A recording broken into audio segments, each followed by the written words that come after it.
रामनवमी निमित्त बाळिवेस येथील काळाराम मंदिरात माजी केंद्रीय गृहमंत्री सुशीलकुमार शिंदे यांच्या हस्ते श्रीरामांची आरती करण्यात आली। त्यानंतर शिंदे यांनी जय श्रीरामच्या घोषणा दिल्या। त्यानंतर बोलताना शिंदे यांनी भाजपवर निशाणा साधला। भाजप प्रत्येक गोष्टीचे राजकारण करत आहे। हिंदू दहशतवादाबाबत मी 20 वर्षांपूर्वी बोललो होतो। मी देशाचा गृहमंत्री होतो, त्यावेळेस जे रेकॉर्डवर आले ते मी सांगितले। त्या खुर्चीवर बसल्यावर सत्य सांगितलेच पाहिजे। त्या विधानावरून मला बदनाम करण्याचा प्रयत्न केला जात आहे।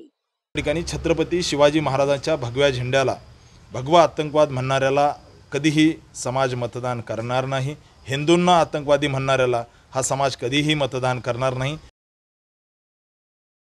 त्यावेळेस जे रेकॉर्डवर आलेलं होतं तेच मी सांगितलं आणि मी भक्तिभावानेच करतो नेहमी। हे आता ज्याचं त्याचं राजकारण करत निघालेले आहेत भारतीय जनता पार्टी। आता दहशतवादीचं मी कधी काय 20 वर्षापूर्वी ते म्हटलेलं होतं तेच ते घेऊन बसले। तेव्हा मी माझं होम मिनिस्टरचं जे कर्तव्य करत होतो त्यावेळेस जे रेकॉर्डवर आलेलं होतं तेच मी सांगितलं, त्याच्यापेक्षा काय नाही आहे। आणि म्हणून त्या खुर्चीवर बसल्यानंतर तुम्हाला सत्यच सांगितलं पाहिजे।